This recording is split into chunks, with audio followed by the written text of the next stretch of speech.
6 นาฬิกากับ47 นาทีแล้วนะครับกับการเดินทางมุ่งสู่ตัวเมืองเชียงใหม่กับการร่วมกิจกรรมปั่นส่งเสริมการท่องเที่ยวปั่นพิชิตดอยอินคนพันอึดครั้งที่17ดอยขุนตาลอีกแล้วนะครับ6 นาฬิกากับ47 นาทีเส้นทางที่ก่อนภูเขาไฟหรือว่าจุดเสียก่อนมาทัวริ่งอยู่ในเส้นทางตรงนี้นะครับได้มา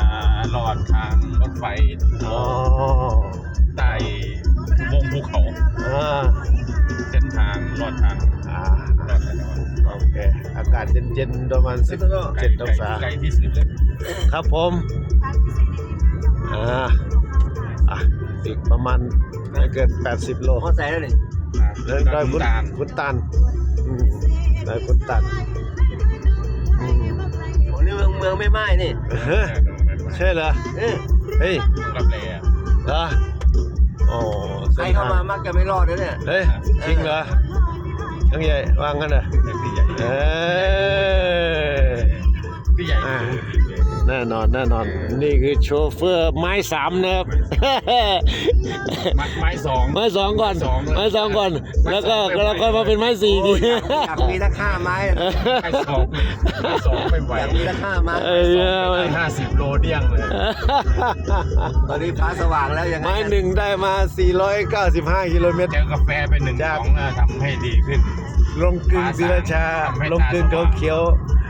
มาถึงเมืองตาก495 กิโลเมตรไม้2ต่อได้50 กิโลตอนนี้เปลี่ยนเป็นไม้4แล้วนะครับไม้3นี่ก็ได้ประมาณสักกิโล100ได้ไหมตอนนี้ตัดโค้งยิ่งกว่าจักรยานนี่เวลานี้เขาก็เจออะไรนะเจอความสว่างเข้าไปตาสว่างเนี่ยนกคู่สว่างแล้วนะนกคู่อากาศเย็นๆอากาศนกคู่กลางคืนนี่ก่อนนะเดี่ยวเชียงใหม่สายตาเป็นเดียวสายตาเป็นเดียวโอเคมุ่งเข้าสู่ตัวเมืองลำพูนแล้วครับตอนนี้รัดทุกโค้งครับรัดทุกโค้งนานๆมาเชียงใหม่ตัดระยะให้มันสั้นขึ้นรวมกันได้เป็นกิโลอยู่นะเทคนิคในการขับรถเข้าโค้งประมาณนั้นไม่ให้หลุดโค้งไม่ใช่โอเคประมาณนี้ขอให้